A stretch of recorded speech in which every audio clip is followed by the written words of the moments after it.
All right, everybody, and welcome to the first video in a series of videos with CEO Mike Cieslinski of Dynasty League Baseball. My name is Graeme Brown, and I have the great privilege of getting to play Dynasty League Baseball with the man who created it himself. Mike, welcome. It's great to be here, Graeme. It's great to have you here. I'm really excited about this. Just as a quick background, of course, you already know this, but played Pursue the Pennant growing up. I've played a little Dynasty League Baseball online, but I'm certainly not an expert. So I'm really excited to be able to pick your brain and learn the game and have you help us dive into all the great stuff that you can do with Dynasty League Baseball online. So today, for our first video, we're going to talk about how to play a series. And so what do I do? What's my first step if I want to play a series against either you as another person live or against a computer? We'll start with the human element here. So how can I play a series against you?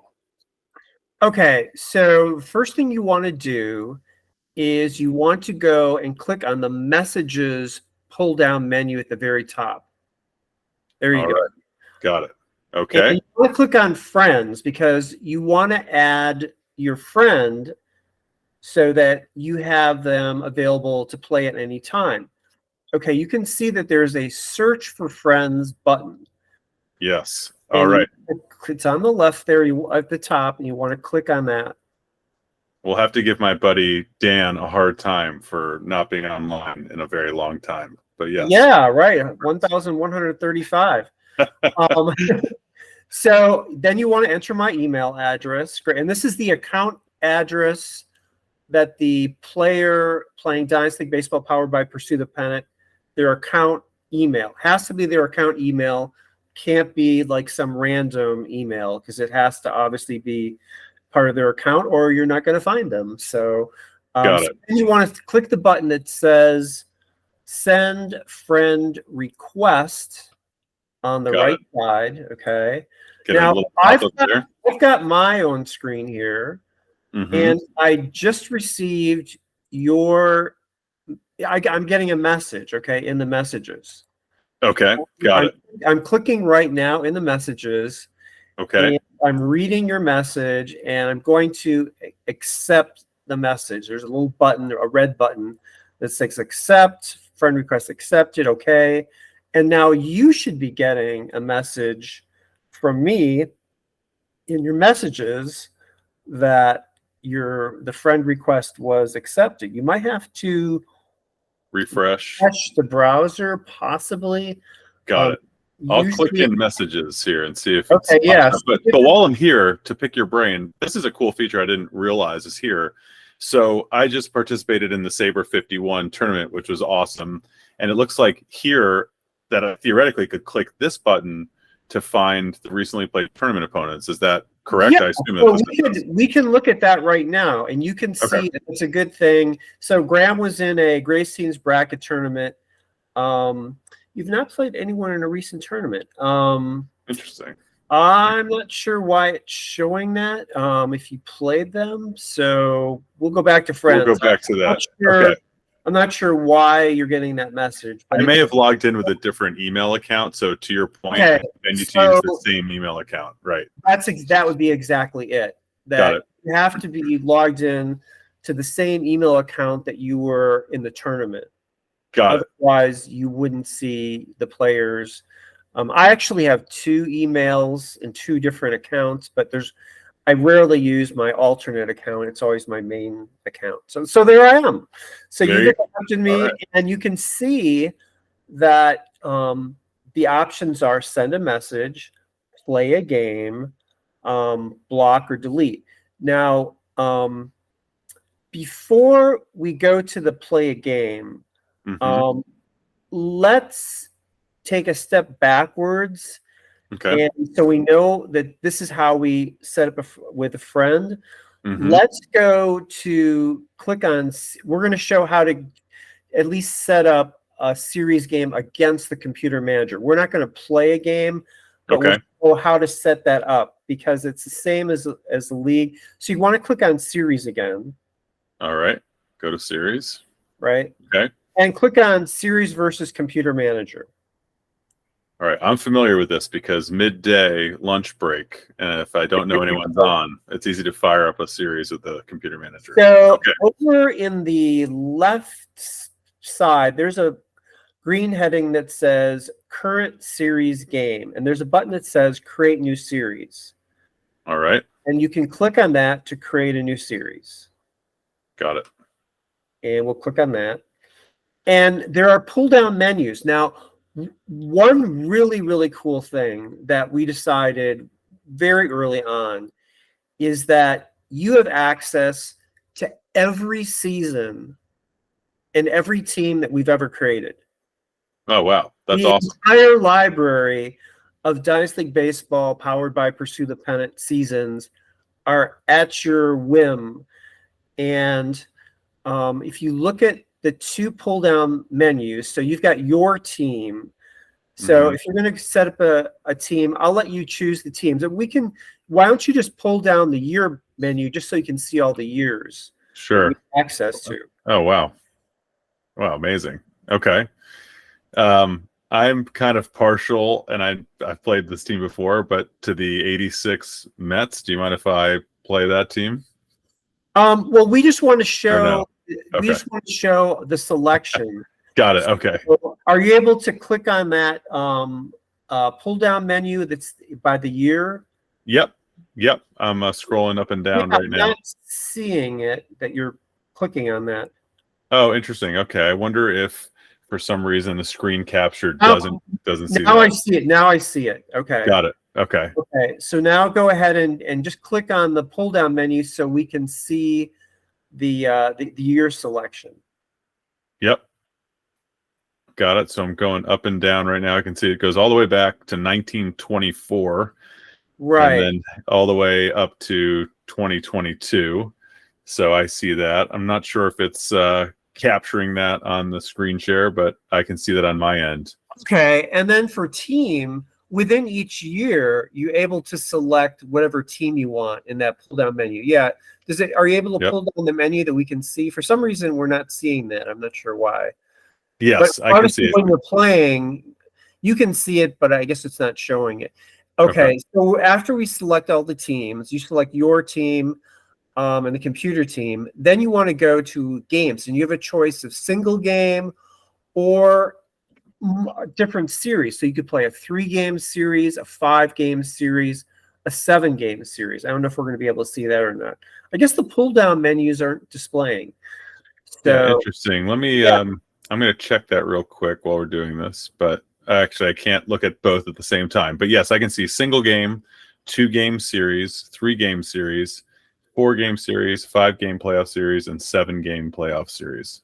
And then you can also change if you're home or visitor right there. Yep, right. Home or away, and then I can pick the date. Right. Now, out of curiosity, does the date? I think it does, but can you confirm if I set the date for different months, does it factor in the weather and the things of that month? You read my mind. Oh, cool. So that's exactly what it does. So there you go. So I saw the selection. So you've got August 1st right now. Yes. That's going to be very different from April 1st in terms of the weather. So it's going to access the weather charts, and that's all broken down by region of the country, day, night. So right now we've got you can see also that you can select night or day further down there. And that will change the weather selection as well. Got it. And then the year, you should always try to match the year with the year that I guess the era that you want to play. It'll pull up that same set of rules for that era. Oh, interesting. Yeah. I never do that. I've always just like selected random teams and left that as 2023. So that's interesting. Does that impact like the ballpark as well as the rules? It will not necessarily impact. It'll access some of the different rules of that era. Okay. So I'm trying to think of an example.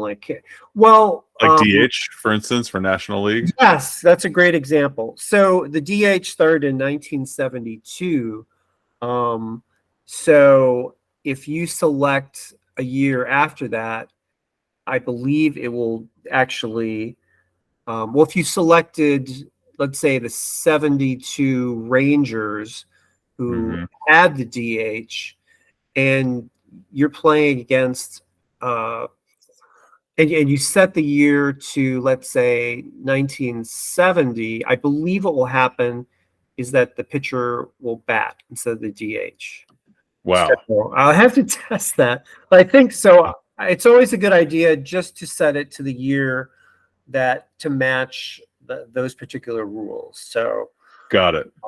Now, out of curiosity, while we're on this page, right below the selection where we can select the teams, the year, home or away, the date, and then day or night, which is very cool.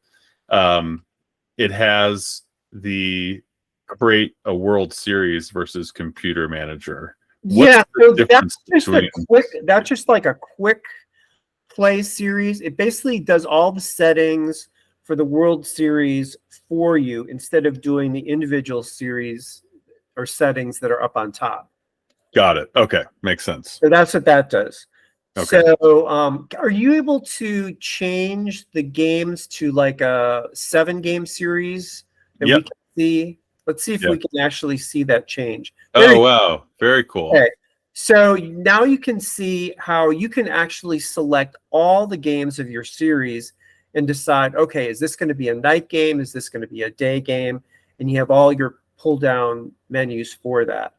Wow. So you could actually, well, I mean, of course you can, because I'm not surprised about how realistic this is. But you could actually go back to an old World Series and be like, oh, that was a day game, then it was 2 night games, then it was 2 day games, and you can recreate the exact circumstances. So think about like the famous 1968 World Series, and that's a season that we have, which is a new season that just came out.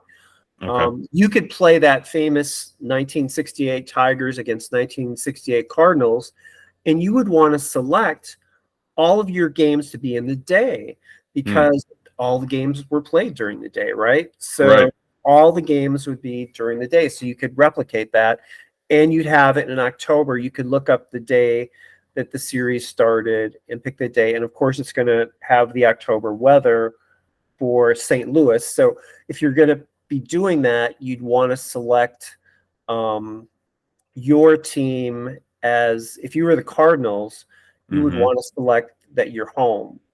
And that would make game 1 and game 2 in St. Louis. Because, and then it would give the Tigers games 3, 4, and 5 in Detroit. So got it. Okay. Wow. So you have it set up right, and then we'd have to select all the day games as well. Wow. Okay. Now, just out of curiosity, the day-night stuff, I again imagine that it does. Is it tied into like the conditions, the temperature, wild plays? Yeah, like how deep does that selection go? There's a lot of different things that can happen with the day-night. So we talked about weather. So it's going to change the weather, whether it's day-night. It also will change, for example, there was a bizarre play, and it's called Lost in the Lights. Yep. So it's different day versus night, because for a day game, there could be a sun field that could affect it, right? And for a night game, it might be the lights. So you might have a different outcome on a particular result. Got it. So, and I've had a few weather related where it's like it's a very humid day, the pitcher's fatigue rating is lowered as a result or something like that. So I've had those, and I've had rainouts too. If the weather is hot, you subtract 7 off of I think it's in the 80s and 90s. Got it. That you're going to be subtracting 7 off the pitcher's endurance rating, so we won't be able to go so far.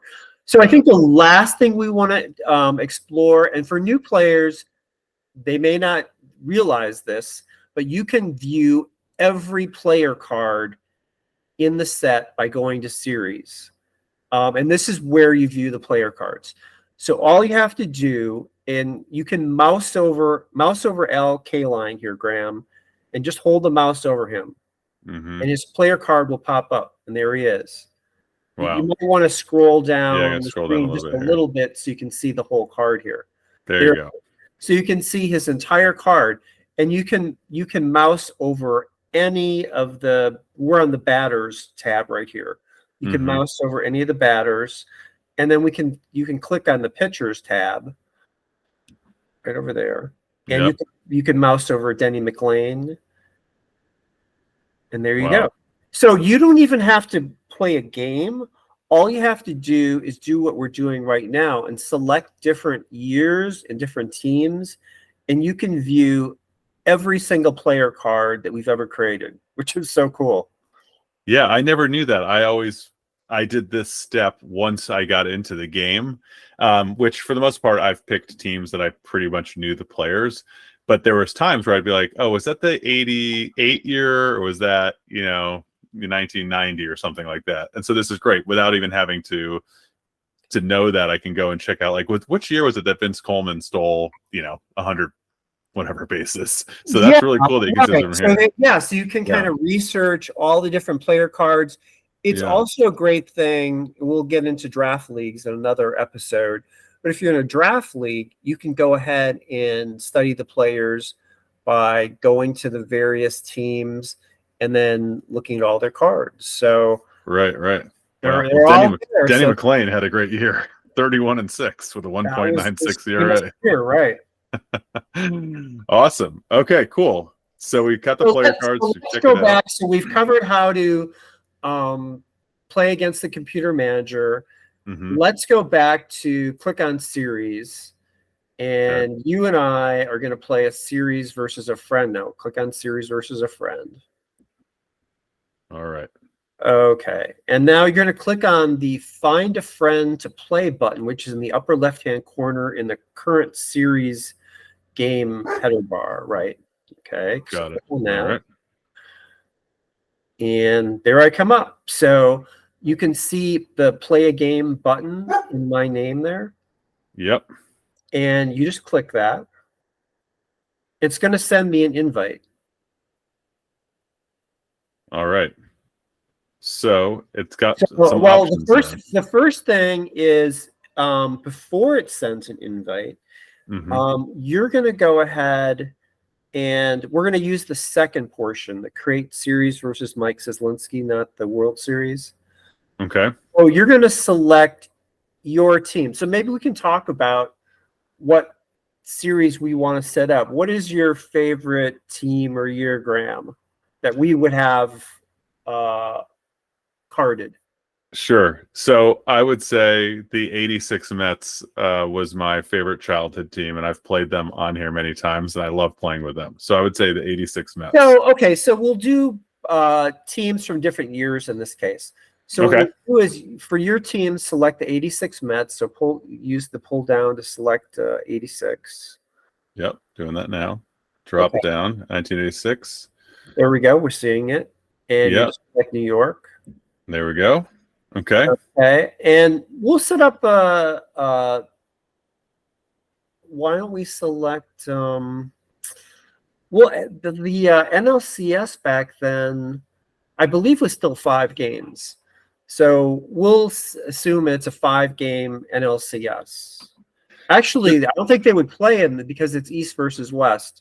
Right. So that would never have happened. But let's do a 7. Let's say we're going to play like a 3-game series in the season. So we'll select a 3-game series. Okay, so I selected 3-game. This is kind of cool, by the way. It looks like the option is that I can let you select your team, or I can just select the team for you. Yeah. So I would just leave it on friend, and then I'll select my team.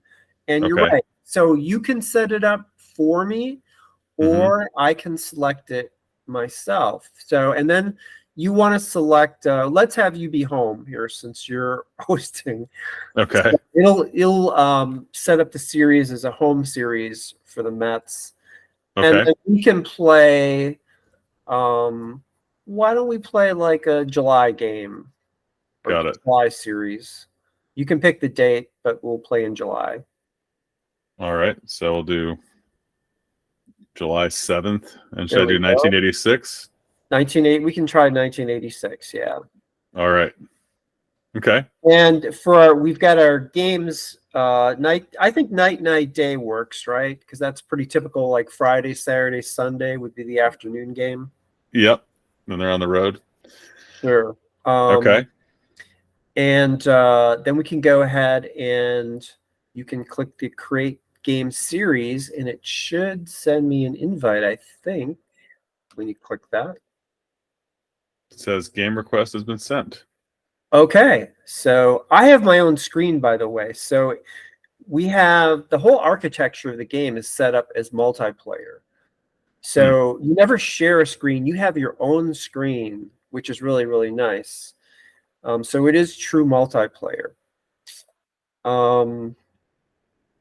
Yeah, so just to explain for folks, you're going to be seeing the screen. This is just my screen, but Mike has his own screen going on. Of course, the layout of all the stuff is the same. It's very similar, but when we start playing the game, he's going to be seeing kind of the manager view of the team he selects, and everyone else will be seeing me playing as the 1986 Mets. And I've gone back to the home screen here just while we wait for you to select that. So I'm making my selection here. So I have a screen, and it looks very similar to what you're seeing with Graeme in terms of selecting your team. And it's already pre-filled because Graeme has already selected everything. So the only thing I have to do is select the year and team. And then there's an accept button, and I click that and click OK. And now, should I be on the series page versus friend, or would this populate on my home screen? So now too? what you want to do, and I'm going to switch over to where you are, you should be able to refresh. Well, I think if you go to series and you go back in now to versus computer, or I'm sorry, versus friend, you should see the game there. And there it is. There we go. Awesome. Okay, so there's two buttons, join game or suspend game. So you want to click the join game. And this is the beauty of Dynasty League Baseball powered by Pursue the Pennant. It is so easy to play against another opponent. There's no like third-party apps or IP addresses that you have to add. Mm-hmm. All you have to do is click this join game button. And what's going to happen is that Graeme is going to be transported outside Shea Stadium, and I'm going to click on the join game button on my screen, and I will meet him outside the park at Shea Stadium. So go ahead, Graeme, and see you outside Shea Stadium. All right, let's do it.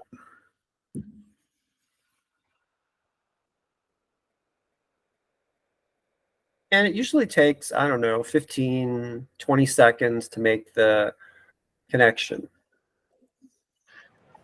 And there we are. And there we are. So beautiful Shea Stadium. Yes. So I have a enter the park button on my screen, just like you have on your screen here. Yep. So I'm just doing a little rearranging here so I can see. I don't usually get a chance to see this, but we're actually able to.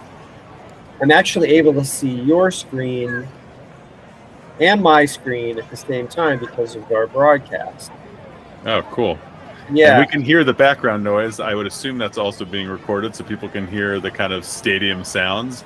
We might have to mute it once we get in the game so that it doesn't overwhelm us, but it's kind of pleasant to have it in the background. I usually leave it on when we're playing. More of a background. And, yeah. This is something that I was kind of skeptical about in terms of having these sound period, because I was worried it would be just kind of what's the word for it? Like distracting? Well, not distracting, but just kind of like it would be like too fake. You've played Got it. other games, and it just the sounds like It's cans. not authentic. Right. Yeah, canned sounds is what I'm Right. trying to say. Okay, Right. but we actually got authentic sound at various ballparks and sound effects. So these are real sounds that were recorded in high, I guess not definition. What's the word, Graeme, for Yeah, high definition sound, probably. definition Yeah. sound? Okay. Yeah. We'll go with that. It sounds really good, and it's not obstructive, and I think it really adds to the feel of the game, and the sound will change depending on what's happening in the game, so it knows what's going on. So we each have our enter button here. We can see the game is 71 degrees, partly cloudy. The wind is 19 miles per hour out. You can see when your opponent arrives, because at the very bottom there, it's a ready to start, and that changed. I don't know if people caught that. Yep. It'll change ready to start, and the enter park button will turn from gray to the normal darker color. So let's go inside Shea Stadium. We're both going to click enter park now, and we will enter Shea Stadium. Look at that. There she is. There we go. Awesome. And here I've got my roster that comes up right away. So the first screen you see is the roster screen, and this is where you have to put on your GM hat, and you have to make your roster decisions for your team. Now, you've got your batter and your pitcher tabs up on the upper left, right? And in the middle, you see where it says batters 14 and pitchers 10? Okay, it tells you right now that you have 24 of 25 players on your team. So we're seeing right now that we have a 25 player limit. So this is a rule. Remember we talked about earlier about the rules? So we set it to 1986. So in 1986, they had 25 players. In 2022, they had 26. So we're playing with 25 players, which is what actually they played with. So you want to see if you can add a player. There's no batters available, but click on pitchers and see if we have any pitchers available. Maybe we don't. Yeah, I'm in pitchers right now, and it looks like we don't. I'll just double check on batters again. Doesn't look like it. But so that's what I was wondering, because I haven't played obviously as much as you have. But so basically what you're saying is that in this screen, if there was an additional, would they be under the minors? Is that where they would be? Or maybe in some teams? Under minors, and you would click the, first of all, you want to, if there was only one missing, you would click on the player, and you would see the promote button. The demote button would change to promote. Got it. You click on that, and it would add the player to the roster. I think what happened here with the 86 Mets, we card everyone based on the last team they were with. There could have been a situation where there was some September roster trades or transactions that they didn't have. There was some player that was possibly traded away. So I'm showing that I have two players from the Cardinals, Brian Harper and Mike LaValliere, who are in my minors, and I don't have any. Let's see about the pitchers. No, I don't have any pitchers. So I'm just going to go with my roster here. And again, we showed this earlier, but if you mouse over Gary Carter, his player card pops up. So that's kind of like the scouting report for that. Also, just click on Gary Carter, Graeme, and see if you can highlight that line. Okay, you see the button in the middle of the screen, just to the right where it says Carter Info. There you go. Click on that. Oh wow, I've never His done card. this Yep. before. See, I told you you're going to discover all these features. Right. You can see his player card, Yeah. and it shows his 86 season complete stats, his splits, and then what he's done in the simulation.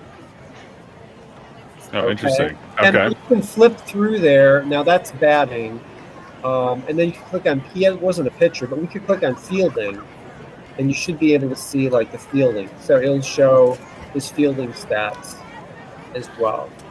Okay, so question for you for this one. So for batting or pitching or fielding, the simulation is if you and I are playing this 3-game series, and let's say we finish game 1 and we're now in game 2, it's going to show his simulation stats and splits exactly from the first game. Exactly. Got it. Okay. Very cool. Yeah. Okay. And we can click OK, and we showed that. So yeah, so that's that. So we can move now to the next. So everything's okay. So we just click the OK button, and we're going to go to the starting pitcher after that. All right. So you're just going to go ahead and select the starting pitcher, and again, where you see the View Aguilera button, that's going to do the same thing that we showed with Gary Carter before. It's going to pull up. If you just click on the View Aguilera information button, there you go. Yep, got it. It's going to pull him up, and you're going to see all his stats and his splits. He gets hit fairly hard by lefties, so we'll probably. I'm not sure Rick's going to get in this game, but hopefully Dwight Gooden. Let's see how I think Gooden had a pretty good year. There you go. Yeah, that's my guy. Well, I already selected my starting pitcher, so I have a message that says waiting for opponent to select starting pitcher. So as soon as you click OK, you'll go right to the lineup. Oh, awesome. All right. And Gooden's preloaded in my lineup as the 9th batter because he's the pitcher. Yeah. I would assume if there's a DH, I think he's below that, right? And then it has a DH. Yeah, so here's a tip. So there is the button at the top of the screen that says Get Lineup Assistance. What that will do is put in, depending on if you're facing a lefty or righty, it will automatically put in the most used historical lineup versus a left-handed pitcher or versus a right-handed pitcher. Oh, wow. So, yeah, it's not just a random lineup. It's the most used historical lineup. So okay. That might be sometimes a starting point for you. So I'm going to hit that. And that you've selected, shows me at the bottom of the screen, you selected John Tudor, who I remember well. Yeah, now here's an important thing. Yeah. So if you want to know about John Tudor, you can click on John Tudor and you will see his information come up. Oh, wow. Yeah, so you can, because you want to know that, right? You want to know all about Tudor, so... he was tough. 85. He's very tough, yes. This is the classic matchup, Gooden versus Tudor. Anybody who was in the 80s, that was it, right? I mean, yeah, that's true. It's better than Gooden versus Tudor, and that rivalry. Oh my God. They got the job done in different ways. So so I can, and then also, and I know we could talk about this later, but I love the chat functionality. I'm not sure that every opponent I play against loves my frequency of chatting, but that's a great. It's a great thing when I'm playing against, I mean, all people really, but especially my friends that I know that I've played against before, because we can get in there and comment on the game once we start playing and talk trash and stuff. So I really like that functionality. So one thing, so it'll show my name, show where I'm from, and I'll go ahead and just say hi. Usually, I like to just say hi. And not because there's a timer in terms of how long we have to when we're playing against a person. Mm-hmm. So I don't like trying to, because it'll default to timeout, right? Got it. So you want to kind of speed things along until you get into the game, then you have more time. Okay, got it. Or maybe when you're doing your roster screen, you've got more time. So I'll just say hi. Got it. Now, you selected the Get Lineup Assistance button. Yep. Why don't you just, even if you don't want to make this choice, why don't you go ahead and do a replacement so people can see like how to replace a player. So you click on the player that you, first of all, you click on the spot in the lineup that you want to replace.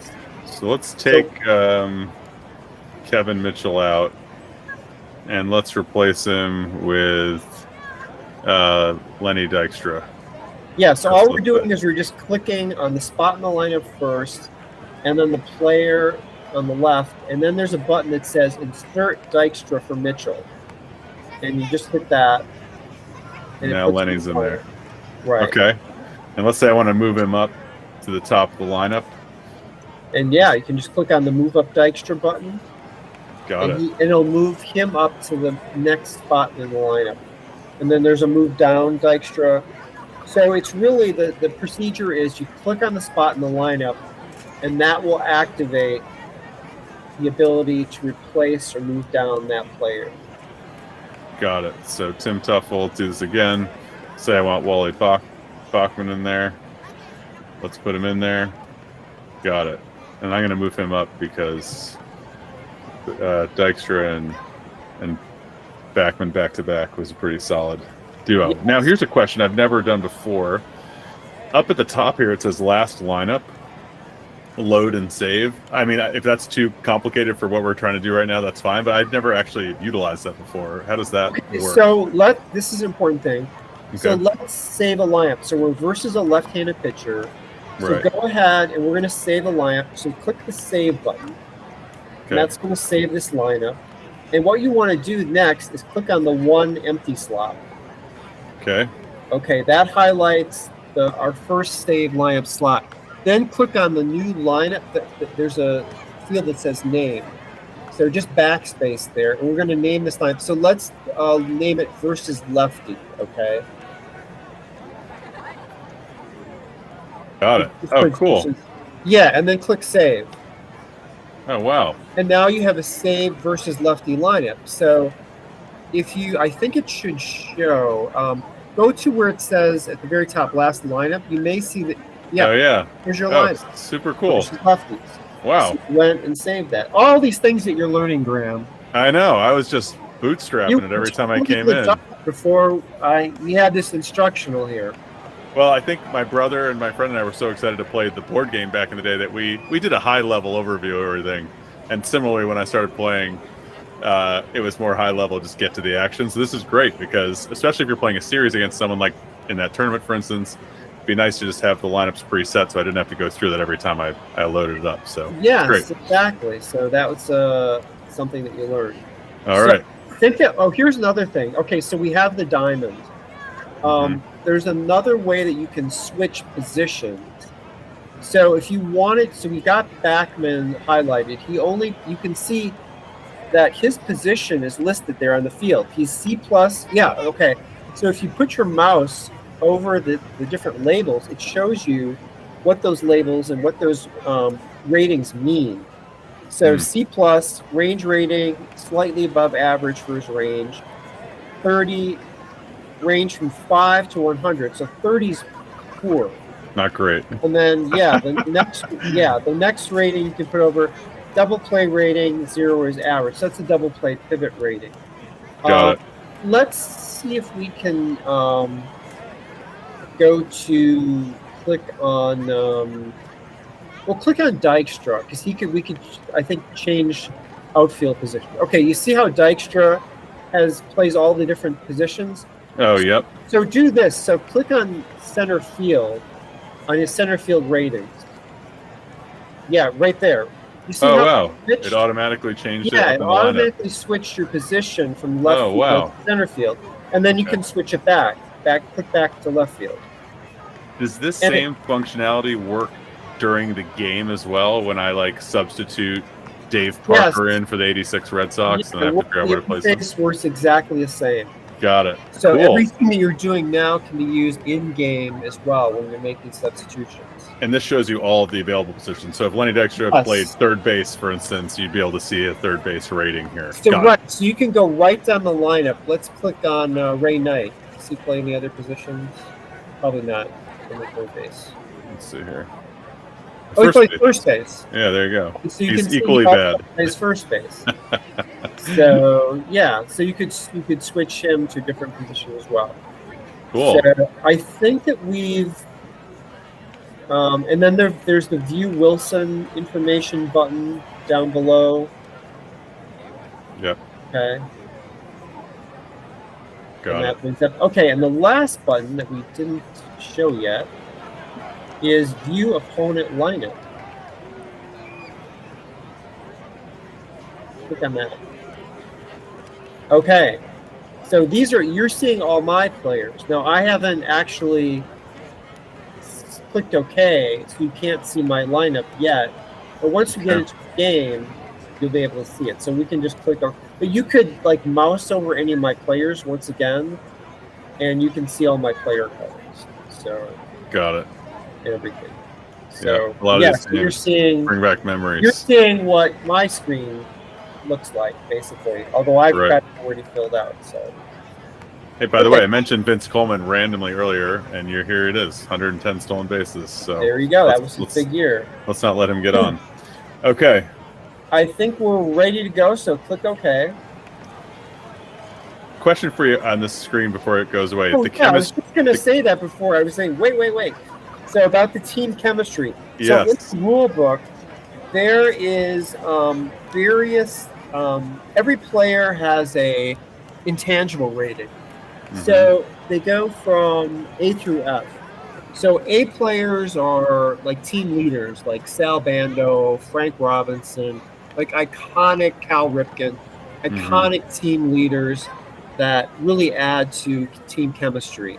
And then B are maybe players who hustle or add, additional benefit to team chemistry. And then there's the C, which is average. They don't have any effect. D are poor. Maybe they don't hustle. Right. F, they've done something bad. Right. Got it. They're like cancers in the clubhouse. Got it. Are really. They take more off the table than they bring to it. So then all those get added up, and you get a team chemistry rating. You happen to have excellent, and it actually tells you what your number was, and that's all in the rule book that's up at the site, so you can go through that later and actually see how that's all calculated. It shows I think A's are plus 25, but you can see all the different does it show their chemistry rating on their cards? Yeah. No? Oh, it does. Well, it shows their intangible rating.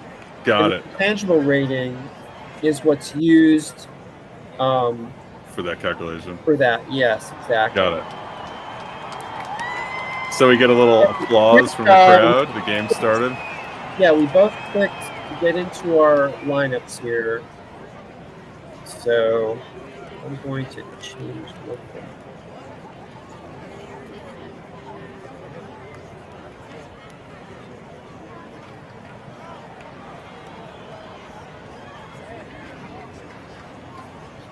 Okay. Here we are. We are in Shea Stadium, and you can see we have our lineups. Now, one thing that you can do is you can click on the lineup tabs to see the other lineup. So right now, because I'm at bat, so you see how it flips over to the Mets? Yeah. And if you mouse over again over any player in the lineup, his player card will pop up. Got it. Yeah, I love that. So we made the player cards really accessible, and then on the screen too. So any place out on the field, so you can mouse over like Darryl Strawberry out in right field, and over his name, and his card will pop up. Yeah. Now, if you mouse over his ratings, it will show you what those ratings are. So maybe you can mouse over Strawberry's B+, and it shows you range rating B+, just a notch below the best. And then you can that's just its range rating. Then the 55, you can mouse over that, and it shows you range from 5 to 100. So 55 for our outfielder, it's not really good. Right. Makes It's sense. quite a few errors. And then his throwing arm goes from -4 up to +4. So -2 is really good. That's a very good to excellent arm. So Who's a -4? Do you know off the top of your head? Is it like Jesse yeah, like Barfield? Roberto Clemente. Oh, there you go. Got it. Okay, Yeah, perfect. yeah. Excellent. Or Ellis Valentine. I think he got a -4. Wow. Raul. Raul Mondesi? No, Laureano with the Oakland Athletics. Oh, yes. Yeah. He's a -4, I think, in a Okay. couple of his cards. Yeah, he has a cannon. One other thing to show you here that's brand new. This has only been out maybe a month, maybe 2 months. It's very recent. If you look out in the outfield, there are the 7 different outfield dimensions, and it's in feet. Mhm. Yes, and if you click on, or you just mouse over any of those positions, going from the left field line, left field, left center, center, right field, right center, right field line, that shows you the section of the outfield chart that it's going to access in a deep drive play. And you can see all the different adjustments. So you can see, like in our weather, with the wind 19, maybe go back to that. Yep. So it says wind 19 miles an hour. So it's adding 10 feet to the balls in our game. Wow. And then because of the warmer weather, we're adding +5, okay? And the ball doesn't carry that well in Shea Stadium. So Right. how well the ball carries rating is -5. So these are all the adjustments that are going to occur. Now below, so it's going to be 10 feet is the net adjustment. So where it says total distance adjustment. So it's going to go 10 feet further on this particular day. The other thing just below, that's a section of the chart. So this is the number of feet that you need to hit a home run. You need to hit it 385 feet or more. It'll be a home run. If you hit it 380, it could be robbed. 375, double off the wall. Every ballpark in the game now has these. So if you're playing in, let's say, Fenway Park, you'll see that a certain distance will be off the green monster in left field. Another distance will be over the green monster. But they're really interesting because that we're really known for the ballpark effects, and you have all these iconic ballpark effects like Wrigley Field. You could have a result, and it'll actually show on the chart into the basket, or in left. Actually, all around the ballpark is into the basket, or it may go if you hit it. I don't know the exact amount. I think it's 385 feet and left is onto Waveland Avenue. Okay. Yeah, I was gonna say. Okay. Or like into the harbor or bay for San Francisco or something like that. Yes, so you can hit it right. So you could hit it onto Sheffield Avenue if you hit it right in Wrigley Field. So you have all these iconic. We don't have any special results here in Shea like that, but many of the ballparks have that. So that I think is a really cool thing. So people can actually see the ballpark charts. Now to the very right of the distance. So 355 there is the distance. So there's an 8 next to it. That's the fence height. Got it. That's the height of the fence. So if it's robbed and it's a low fence, you have a better chance. Right. Got it. So if it's a lower fence, you'd have more robbed numbers actually. So if the fence, like in Petco Park, I think the fence down the line in right field is maybe 4 or 5 feet. So you may have, instead of just only one number, we only have 365. You may have like 360 to 365. So there might be more numbers as far as a chance of robbing the result. So I love this edition, and I did notice. I actually just thought that I had missed it for the first times that I'd played, but I really liked it because that was one of my favorite parts about the board game was the different stadiums and the different heights. And we used to play stadiums intentionally that had the lower fences because we loved the off chance that there would be a deep drive and someone would get robbed. So we would intentionally play with the lower fences. So like in Fenway, the right field and right center is also low. Yeah, so if you play a game in Fenway, just like I was mentioning about Petco Park down the right field line, you will, if you put your mouse over that right field line dimension, if you did it in Fenway, you would see the rob would be larger than just the one number. It would probably be there would be two different distance numbers that would be involved. So got it. So very cool. Okay, here's the last thing I want to show you before we get started. And I think a lot of people miss this just because it's not obvious that you can click on things.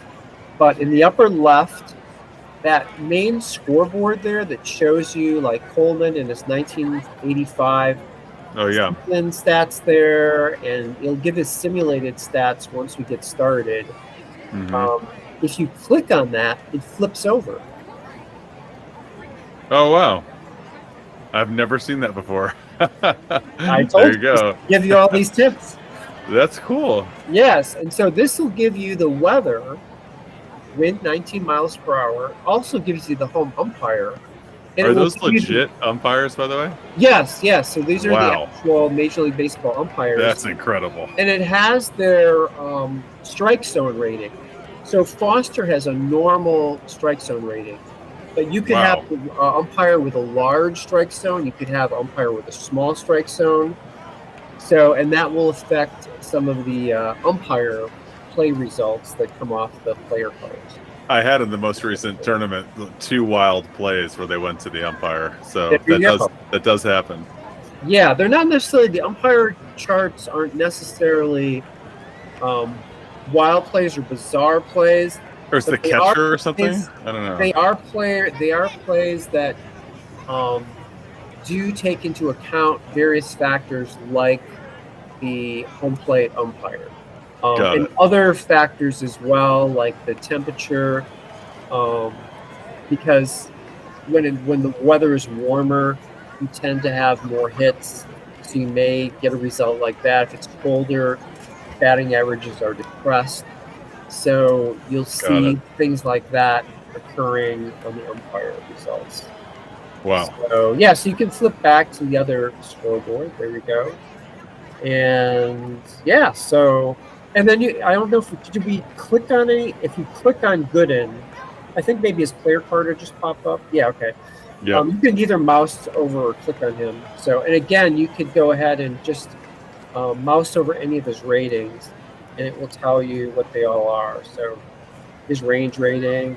Now, pitchers have hold ratings, which are very important. So you can see the D. So he's got a poor hold. That's actually his frequency of other runners stealing against him. Okay. Got it. Okay. And +2 is actually the success. So pluses are actually poor. They add to the base stealer's success rate. Right. So it just says the steal modifier. And then this shows his batting average versus lefties. And it'll change. So this is batting average versus lefties. So when a right-handed batter comes up, it'll change and show batting average against right-handers. And then finally, that last number, and that's going to change during the game, is his endurance. And it will count down. So he starts out with 35 batters, and it'll count down to 0. And then once you get down to 0, anytime that you allow 2 additional runners to reach base, the pitcher will become tired. Got it. Okay. That makes sense. It's important because once he gets to 0, you definitely want to think about getting someone warmed up in the bullpen. Right. You don't want to have a tired pitcher out there.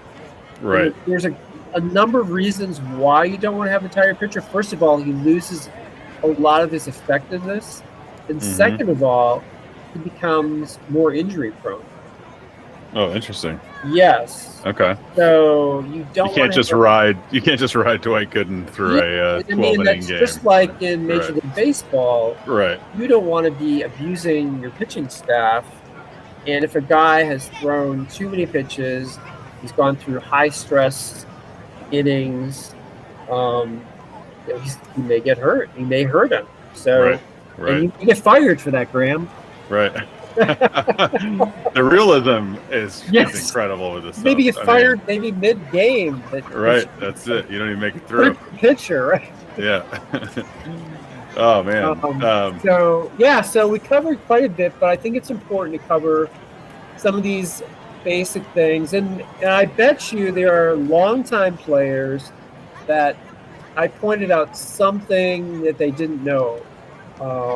The switching of the thing, guaranteed people don't know that or tried some of these different things. So. Yeah, this for sure. I love that you have the person in the on-deck batter's box. This is super helpful when you're in a tight game and you're looking to go to the bullpen and you're like, oh, Willie McGee's on deck. He hits 356. Yeah. And you might look to see like, oh, well, Willie McGee had a crazy year in 85, but oftentimes the splits are a little more favorable and you can think to yourself, oh, I know this guy's on deck. This will determine my bullpen decision making, as opposed to, it's not hard to scroll over here and do it, but I like that on deck batter is right there. Very easy to see. Right. Very helpful. Before we get started, we probably should at least show the two different buttons for bullpen and substitution. So we talked about the pitchers. So why don't you just click on the bullpen button? Mm-hmm. Okay. Yeah. That's how you actually get someone warmed up in the bullpen. Clicking the bullpen button. The player, we're not going to actually do it, but you would actually click the warm up Aguilera button here, and then he would go into the bullpen, and then you click OK, and then you'd actually see him pop up. We'll actually get someone warmed up during the game, but that's what that axis. And then the other, we can click OK. Okay, the other button is the substitution button. So if you're going to do a pinch hitting, pinch running, bring in a defensive substitution, it's all done here. And the same interface that we did when we did our lineup, exactly the same feature. So we're pulling up that same interface that you're already familiar with. So that'll pop up, and that's where you make your substitution. So we can click OK and get out of that since we already covered that. And anything down here that we should discuss, like the box or options or any of that stuff, or no? Let's click on the box score after we actually start the game, because there's nothing right now. Okay. Fair enough. Yeah. So you're on. It's interesting because I'm seeing both screens here now. This is actually the first time I've actually seen both screens at the same time. So I'm seeing my screen. I have all my offensive decision buttons here, and I'm seeing your screen with all the defensive decisions. So that's interesting seeing that. So yours, instead of saying pitch, says swing, right? But it's not probably lit up until I pitch. It's not lit up until you click the pitch button. Exactly. Right. So I'm going to do that now. Click pitch. Here comes Gooden looking in for the sign. And then I have my swing button just lit up, and I'm going to go ahead and hit swing. And the card pops up, and it shows you the dice roll, and it highlights the result that was on the card. And this is a range play, so it's telling you what the percentage chance you have. And this was screwed by Boston. So we can access the range chart and then showed you the percent chance that you had based on that player's range rating, right, and the type of range play that it was. And if you go ahead and let's do the next batter. Ease up. All right, Willie McGee.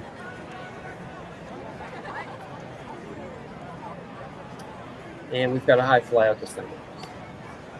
So this was not a chart play, it was just right off the card. And if you're playing the board game, you know, about 75% of the time, the results just going to come right off the card, right?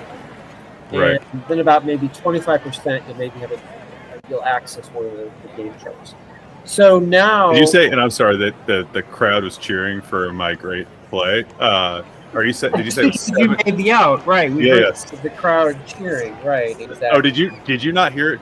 cheer on your side or No, no? I did. Yeah. No. Oh, okay, got it. I hear the same thing that you're hearing. Okay, cool. So, but you were saying it was 75% is like a play that just happens, and about 25% is where it uses outfield range, infield range, or one of the error charts or something like that. Yes, exactly. Right? You're going to go to a different chart.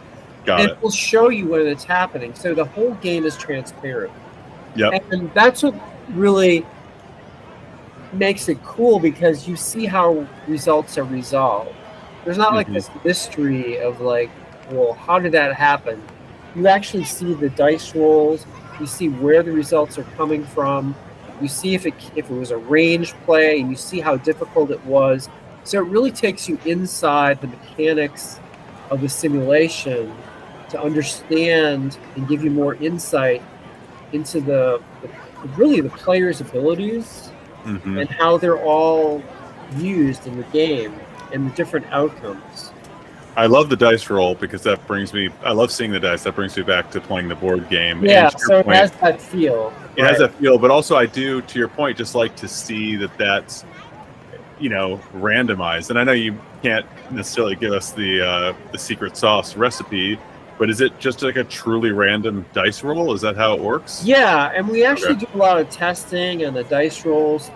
There is a link that we've given out before, and it actually will show you all the different dice rolls that have been created for all of the players at the site and how often that die roll came up.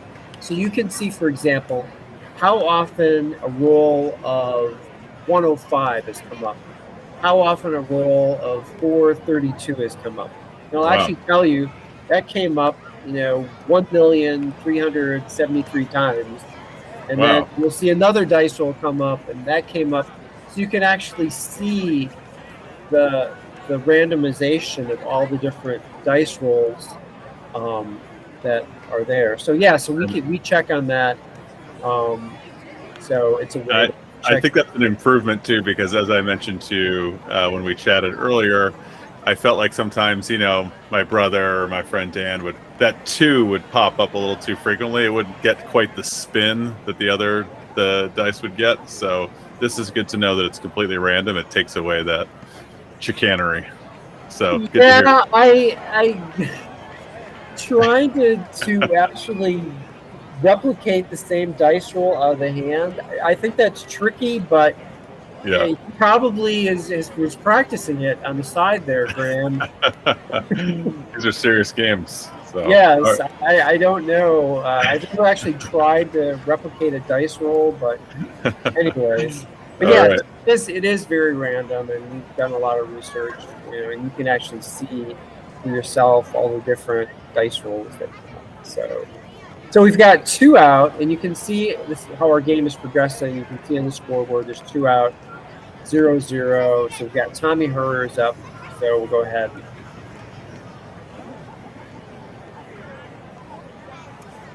And this is a foul ball. Now, this is accessing the foul territory rating of the ballpark. And you see it here. Large foul territory. So there's a 71% chance of it being out.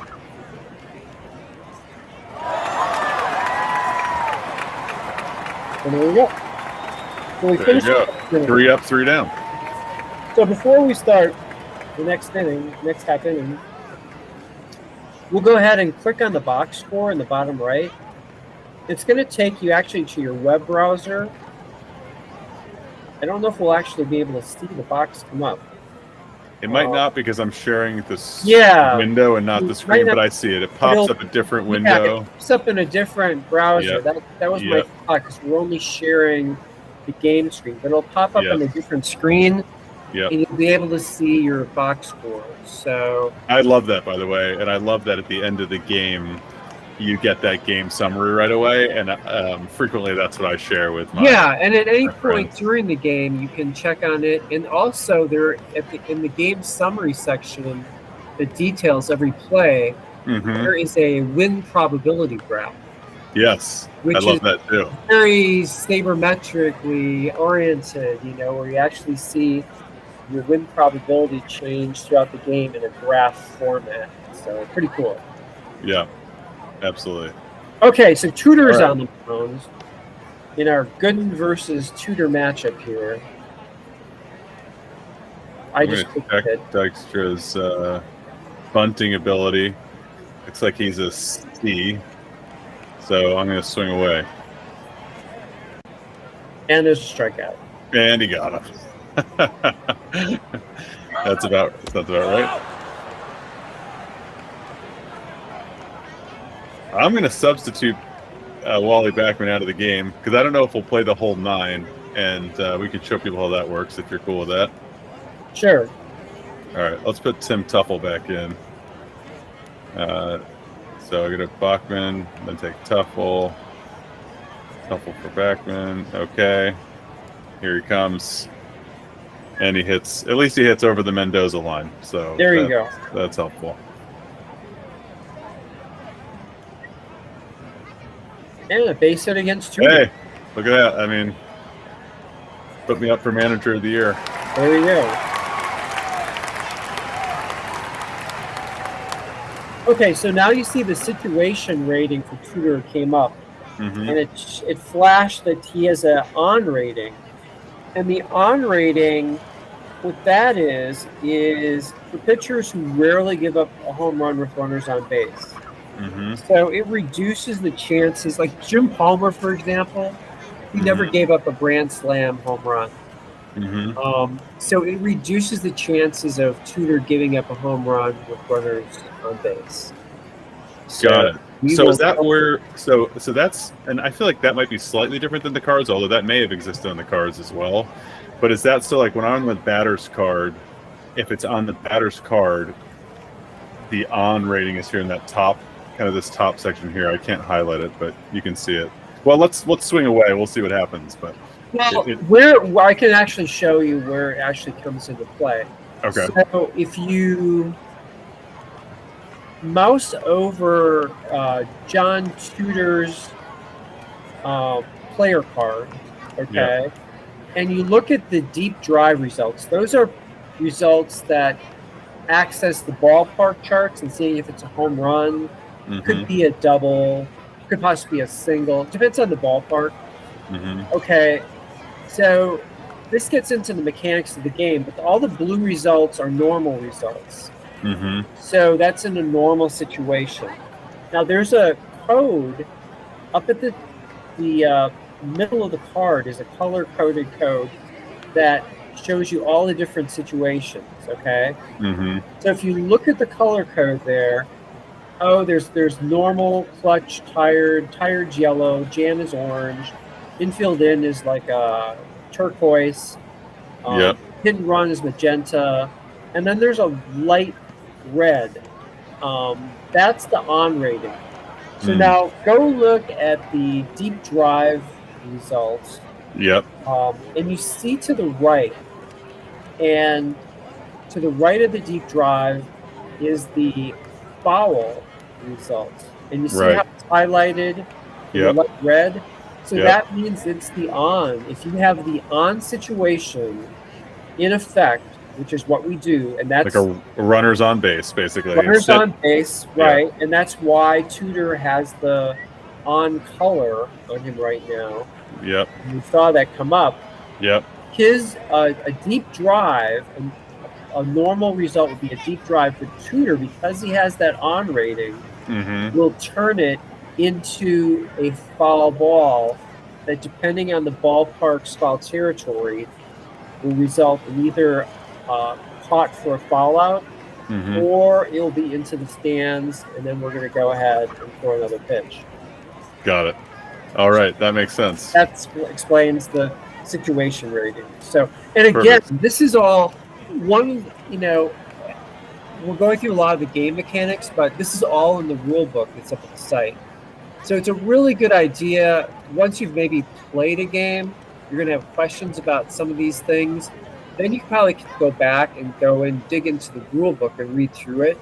And these things will all start making much more sense in terms of understanding the rule book. And it's only like 5 pages explaining the rule book.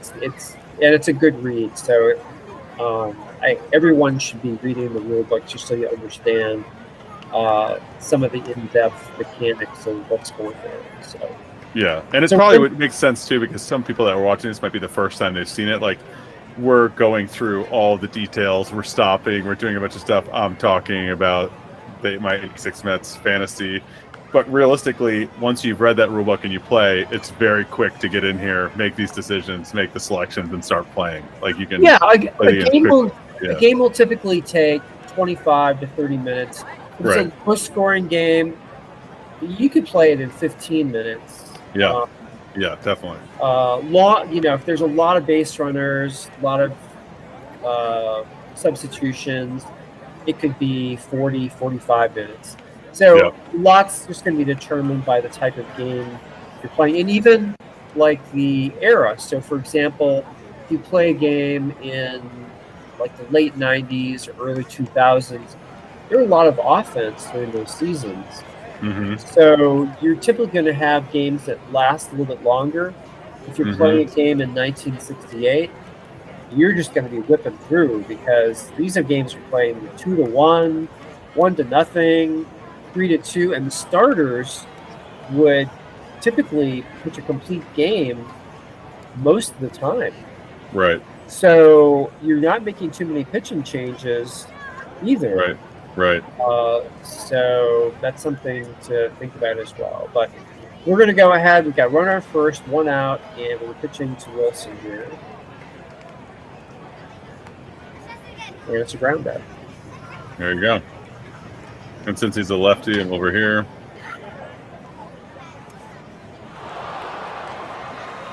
Okay, so here's another tip.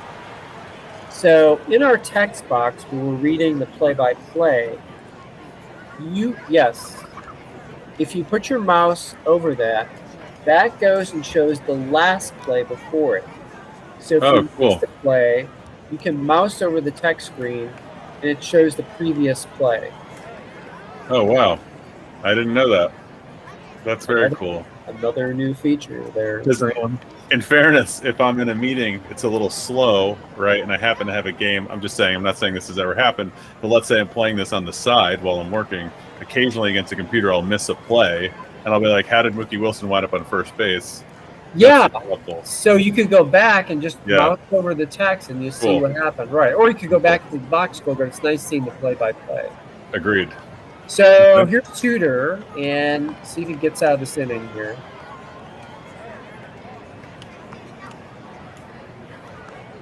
Oh, and he's going to steal. So he's trying to attempt to steal. It shows his chance of getting a jump. And he does get the jump. Now, I've got a steal decision menu on my screen. I can either throw to get Wilson or concede the base. Well, I'm going to throw. I'm going to click OK.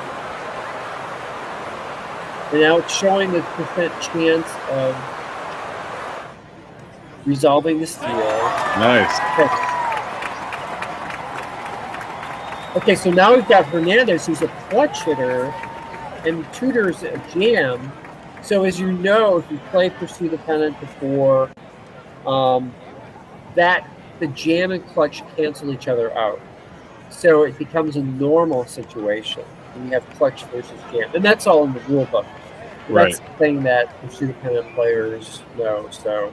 And that's cool, because with Mookie on first, it was not a clutch situation for Keith Hernandez, but now that he's in scoring situation with 2 outs, it is. Is that correct? Yeah. So anytime, so clutch situation is 2 outs with runners in scoring position. It's one of the definitions. Yep. Right. Okay. Hernandez had to have the clutch hitting rating as well. Right. And Tudor, for that to pop up, but so you can see that he's got his in the situation There's the clutch rating right there. Right. Yes. Got it. Situation. Very cool. So 2 out. Tudor trying to get out of this against Keith Hernandez. Oh, no. Look at that. Ooh, but Van Slyke has a -3 in right, so we might have a play. The base running was in parentheses on the card there. And that particular single, because it was hit on the ground, it's a second to home, so automatically scored. So right, got it. The the ground, the regulars base hit the are- ground. Yep. He had no chance, basically, Right. is what. Yeah, right. So the 86 Mets get to tutor at first. You know, that's the pitchers. You know, that's kind of like one of the things is that, you know, pitchers, they have those first inning problems. So, Yep. but here we go. See if we can get out of the inning here against Carter. And he grounds out. Okay, so Tudor gets out, so he gets scratched with that one run early on. So, okay, let's go to the second inning. Let's see if we can play a little faster here, just so people can see the pace of the game and how fast it can go once you actually. I'm just making the change to Tuffle at second base. Okay, right. You had to make that back since you pinch hit. Yep. Okay, Jack Clark had quite a year. And there's a strikeout. Got him. I like that it highlights on the card what the dice roll is too. Yeah, so you actually see the result. Andy Van Slyke. Andy Van Slyke against Gooden. And it's a ground out. And first. Or third? First base. First base. First. Got it. Gooden on his game. And Pendleton.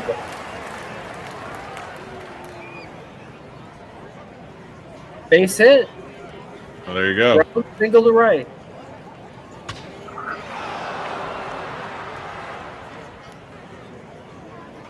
And Gerald Porter.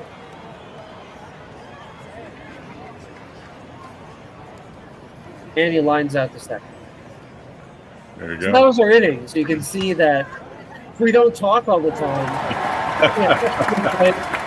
actually play very quickly. Yeah, very fast. Yeah. So here we have Tudor. He's pitching against Strawberry. Now he has the off rating, which is another situation rating that pitchers who rarely walk the leadoff man. Got him. So basically, it turns walk results into foul territory results that are on the batter's card. Got it. Okay. Ray Knight, big year against lefties, 379. High fly. Oh. Come on, Ray.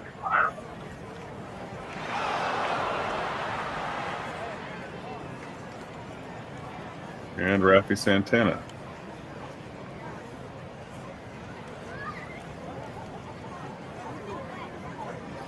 Got him. Tudor bounces back. Now, I'm not planning on pulling Tudor at this point. Oh, here we go. Well, let's do one more inning here. Okay. We'll just go fast.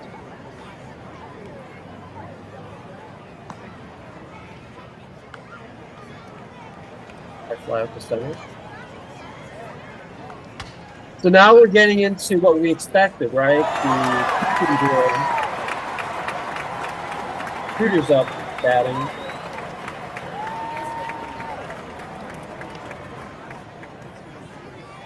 Lines out. The second. And as you pointed out, like Gooden's number here for batters' endurance goes down with every batter. Yeah, you can see how it's down to 26. Yep.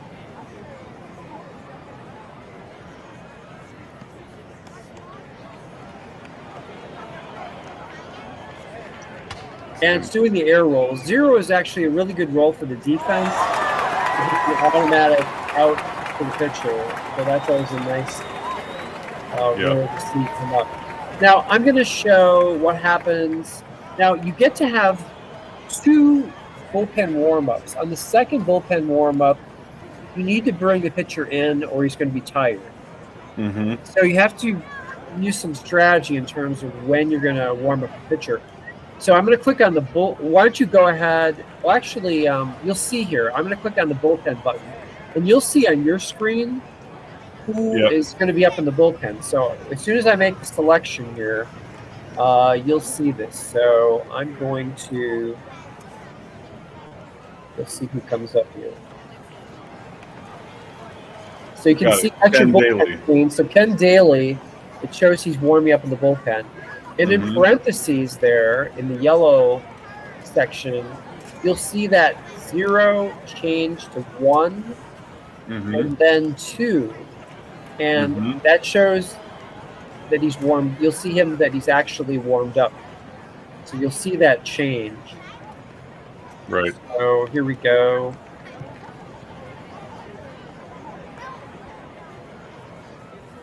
I'm going to bunt, just so you know. Okay. It's too late for you to move the infield in anyway. Right. Wow.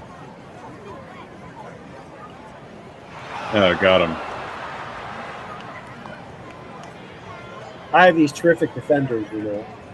You do. Your left side of the infield. I mean, the left side of the infield just can't get any better. You have 2 A+. Those are like historically great range ratings. Right. Are of all time. Right. And Tommy Hurt's no slouch either. No. All right. Got him. Okay, so now you can see after this batter is out here, you can see in our bullpen here, see how Daly is now turned to ready. It's showing that it's changed to green and he's ready. So I could bring him in at any point just by going to the substitution button on my screen here. So, but of course I don't want to remove tutors, so that was just to show how to warm a pitcher up.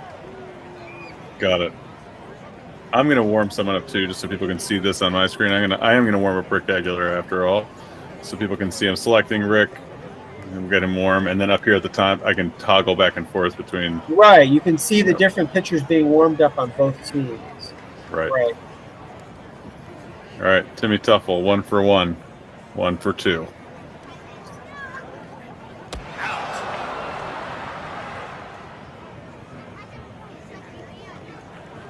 All right, there you have it. Well, I think we've completed our 3 innings, and I think we've done a really good job of at least covering a lot of the basics here. Yeah, So, I agree. I feel like you showed me a lot of stuff that I didn't know before, which is great. And essentially, if we continue playing this, we'd play through our 3-game series. It would track the statistics as we talked about before for the 3 games. It would show you all those things. So we'll have to show that in another video. What happened? And you would see like there's in series you can click on the team and it will show you the cumulative stats along with the box scores. Right. So you'd see the cumulative series stats as well. So here's a question. Real time. We want to just suspend this game. Is there a way for me to exit this game and go back to the main screen while we're talking, you think, or no? There really isn't. So here's your options. So you can basically just click out of the screen and close the screen. And one great thing about having this online is that our games are being saved in real time. So if we lose our connection, if your computer crashes, my computer crashes, no problem. You reconnect and you're going to pick up exactly where you left off. You won't lose your game. So that is fantastic. So your options are, once you close out of the screen, is you'll see the join button. And you probably remember there's the join button that lets you go back into the game and it'll pick up exactly where we left off. Or there's the other button to cancel the game. And so I just showed people so going back to the main screen. Yep. Go back to series. And go to versus a friend. And there it is right here. So the suspend game will cancel the game. And you can actually click on it because it'll give you an option, I think. Click on it. You can click on it because it's going to ask you okay or not. Okay, there's where you have your option. Got it. You resume the game or to delete the game. I'm just going to show people quickly because if they're with us still at this point, it's kind of cool to see. I think that is awesome because there are times, obviously, when you might not be able to make it through the whole game, and it just picks it right back up where you were. So I'm just showing people quickly. Yeah, so you click on your join game. And then I agree. I think this is a great walkthrough to show someone how to play series versus a computer versus a friend. And obviously, as I said, a thrill for me to get to play against you. So let's see. So I enter right back in, and it'll take me right back into the game, the exact same point. Yeah, so I'm going to click on the enter the park. There you go. There we are. We're back right back at it. Exactly where we left off. So that was something that we really wanted to have in the game because it was something that a lot of frustration happens if you lose. You're winning the game, you're in the 8th inning, and all of a sudden your computer crashes or something happens and you lose the game. It's so deflating, right? So it basically can never happen. It always is saving your game in the game state. So it's a terrific feature. That's huge. All right, so Mike, this was great. You showed us how to get in, how to play a series versus a computer for a friend. We talked a lot about the different gameplay, and I know we're going to do some follow-up videos. So what were you thinking for the next one? Can we tease the next video and something that we're gonna go through next time? I think that we could do the greatest teams bracket tournaments and get into the multiplayer tournaments. That's typically the next step. So your first step is to do a series versus computer. You may not have any friends that are online at this point, but when you go to play in the greatest teams bracket tournaments, as you showed before, you were on a different account, but you'll automatically accumulate friends who you're playing with in the various greatest teams bracket tournaments. So they'll be like your first friends that you could have. If you don't want that person as a friend, you don't have to have them. But if you really enjoyed that particular player, you can add him as a friend. And you can experience the excitement and thrill of the greatest teams bracket tournament. So we'll get into what that's all about. All right, awesome. Well, thank you very much. I consider this, it's not an official win because we're still in the 4th inning, but I'll take it. So thanks a lot, Mike. I think we're going to have to finish up this game here, Graeme, now. So we'll have to finish our series here. All right. I'll keep it in my queue. We'll knock it out. But thanks a lot, Mike, and we'll talk again soon. Okay, great. All right. Thanks.